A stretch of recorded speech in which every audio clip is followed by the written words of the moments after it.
Hey guys, welcome back to the channel. So in today's video, we're going to be working on the Avalon again.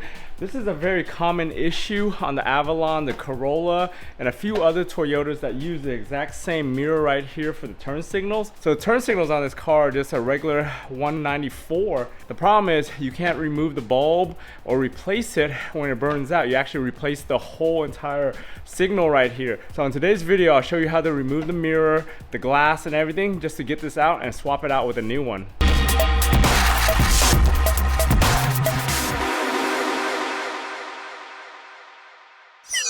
So I picked up these right here from eBay. They were like $22. If you need these same turn signals, check out the links down in the description. You can get them from eBay or Amazon or even AliExpress. But once I take off the OEM ones, I'll show you why we can't change the light bulb on there. Even though it does use an incandescent bulb, it's basically molded inside, just like this right here where the plug is on the back side, but there's no bulb that you can remove. So basically when the bulb fails, you have to replace the whole thing, which sucks. The reason why I got these, because they're like an LED sequential. We'll go ahead, put them in and see what they look like. So for the mirror itself, in order to access this thing and take it off, you actually have to take the cap off the back side of here.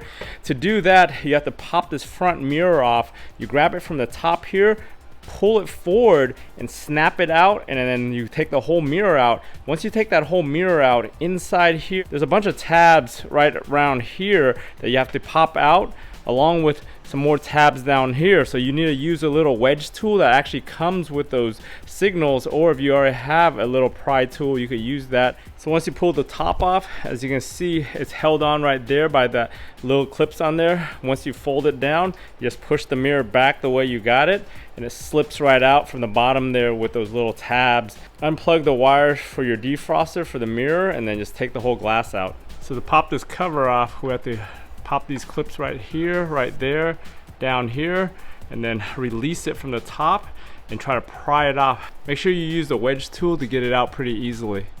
So we got this cover off. One of the tabs fell victim to breaking.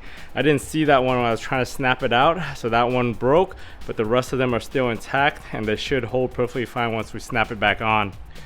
So once we get back inside here, you can see this thing is on here, and it's just a simple plug and it unplugs.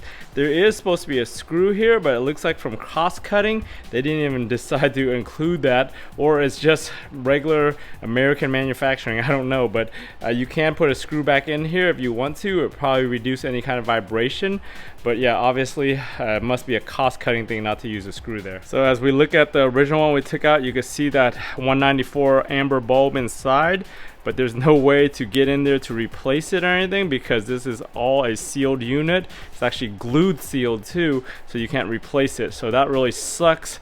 That's weird that they do that for this OEM, not have a little thing to remove, but I guess that's cost cutting for you or making it slim. Before you reassemble anything, you always want to plug it up and make sure everything works. So you can see that nice sequential turn signal right there.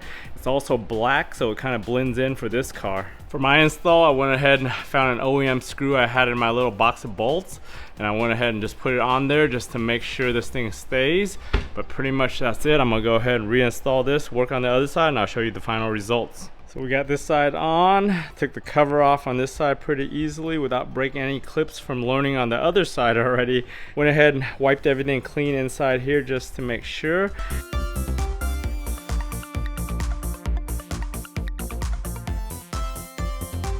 Hey guys, thanks for joining me on this quick video on swapping out those turn signals on the Avalon here. As you can see, it's a pretty straightforward removal. You just gotta be careful with that little cover and the tabs there and just pulling out the mirror itself. At first it's kind of scary, but once you figure out how it all works and that you won't really break anything, it's pretty easy after that. If you guys found this video useful, give it a thumbs up. If you haven't subscribed to my channel to stay on top of all my different DIY videos, go ahead and subscribe to the channel. Turn on bell notifications to get notified every time I upload a video. For all these different projects, whether it's on the car, in the garage, on the house, or whatever, if I can do it, you guys can do it. I want to thank you for watching. I'll talk to you guys next time.